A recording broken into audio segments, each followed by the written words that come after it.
So in the comment section of one of my videos a while ago, somebody asked, or somebody said that it would be really great to get a list of the best Greyhawk modules and books that are in print. So that's exactly what we're going to do today on Greyhawk Grognard.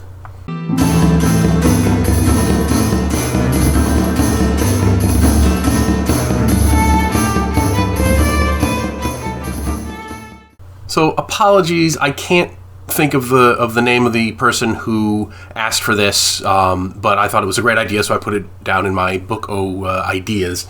And I'm just going to go with the top 5 Greyhawk books. My difficulty here is I want to make sure that they're only things that are currently available in print from Drive-Thru-RPG or DM's Guild, which cuts out a huge swath of stuff. Like the gold box is no longer in print. It's only available in PDF. So stuff that's only in PDF I'm not going to include in this list, otherwise it would be a completely different list mostly. So first thing I'm going to start off with is S4, the Lost Caverns of Soshkanth. This is a terrific module. It differs from the original tournament module because it adds in a whole section of wilderness adventures in the Yatul Mountains, and there's this there's different factions of great powers in Greyhawk. Ket sends soldiers in there, and you know the other powers have soldiers looking for the titular Lost Caverns. And once you get in there, there's a lot of really cool encounters, and there's geography-based puzzles. You know, how you got to figure out how to use the underground river and so forth. It also gives the DM a lot of latitude in designing add-on sections, because there's a lot of caverns and tunnels and stuff that are described but not really detailed. You know, so in one instance it says, you know, this cavern goes on for another 300 yards or whatever. You know, so there's a lot of room for the DM to grow it.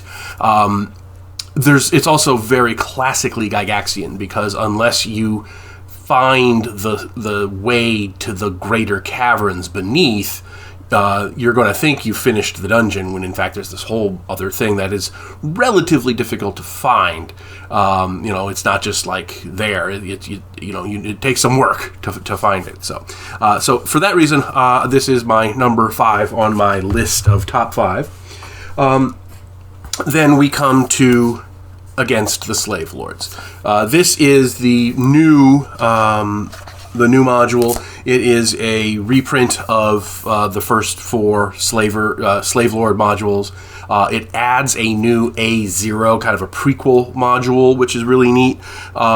Basically, you know, if the Slave Lords modules are a great self-contained adventure, what we would now call an adventure path.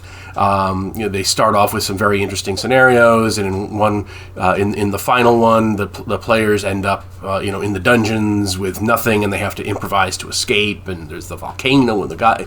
There's a whole bunch of really great stuff and great situations that the PCs are put into. And of course, it's one of the classic series, the Slave Lord series. It's spawned off a whole bunch of other things. There's a you know, Slavers was a sequel module that came out many years later, and you know, it's a classic for a reason. These are really good, solid adventures, and recommended. And again, available in print from Drive-Thru. Next up, we have the Descent into the Depths of the Earth, Shrine of the Quotoa, and Vault of the Drow. The covers are different in the version that's on Drive-Thru or DM's Guild, and you get the D1 and D2 combined version.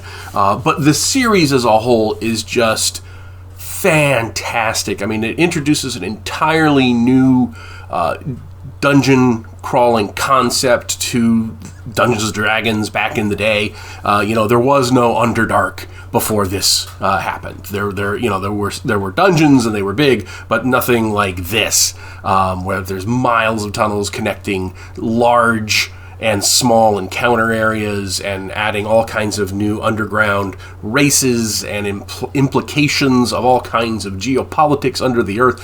It's just fantastic. The only failing is it kind of loses sight of the original intent, and you'll notice I'm not including Q1 here. It kind of loses the schism between the Drow who worship Lolth and the Drow who worship the Elder Elemental God. But if you want to put that back, I've got a couple free modules on my blog that do that. I have a D4 and a Q2. But these modules are just fan-frickin-tastic, and it's absolutely worth getting these. And again, in print. Next up, we have the City of Greyhawk box set. Surprisingly, in print, obviously not in a box, but it's a fantastic treatment of the city. It's not Gygax's. Let's get that plain. Gygax had nothing to do with this box set. The map looks entirely different than the map he came up with for his Gord the Rogue books. It was published in City of Hawks. And it looks different, and fans, including myself, have come up with alternate maps that you can still use the books. But the books themselves are great stuff. Lots of detail, lots of interesting characters, lots of adventure hooks, lots of tools to make it easier for the DM to incorporate the city into his game. And of course, it's really hard to do a campaign in the world of Greyhawk properly without the gem of the finesse there, as a center point of the campaign. So absolutely, this is one of the best things, and wonderfully in print. So that brings us to number one, and of course it's got to be not that. It's got to be Temple of Elemental Evil. This is the granddaddy of modules in the world of Greyhawk. This is, the village of Hamlet has been called Greyhawk's starting zone. It is a classic setup to a dungeon crawl. You come up from the Wild Coast, you come to this small village that in the past it had an evil temple nearby. You investigate, you probe around in the village itself. There are people working for the temple in the village, spying on you for the temple. Then you go to the moat house, a classic little dungeon crawl to get you ready as a first level character. Lareth the Beautiful is there, and then that gives you the information that you need to go on to the temple proper, which the best way to approach it is to infiltrate somehow, if you can. If you go in there trying to, with swords ablazing, unless you're Sir Robelar, it's going to be a really tough slog for you to do that. But if you do this properly, trying to worm your way in and you infiltrate one of the temple's factions and stuff like that, it can be a grand time. It's regularly touted as one of the best modules ever written, and for a reason. It's a great starter, and it has the finish isn't as great as the beginning. You've got these elemental nodes, and it's a little tough to figure out how things are supposed to work together, and there's not a lot of breadcrumbs for the PCs to follow to figure out how to use the Orb of Golden Death, but it can be done, especially if you try to ingratiate yourself with some of the factions in there. So that's my quickie advice on how to run it. I've also got a T0 on my blog as a free download, which brings the characters from the Wild Coast to Hamlet with some encounters that will kind of help them figure out what's going on inside the temple. So anyway, those are my choices for my top 5 in print Greyhawk modules. I would love to hear your choices down in the comments, or any comments on my choices are of course welcome. Hope you have, for the people who are getting this before Christmas, I hope you have a wonderful holiday. For the people who are seeing this after Christmas, I hope you had a wonderful holiday. And I will talk to you later. Have a wonderful day. Thanks for watching today's video. Please remember to hit the like button and subscribe to the channel.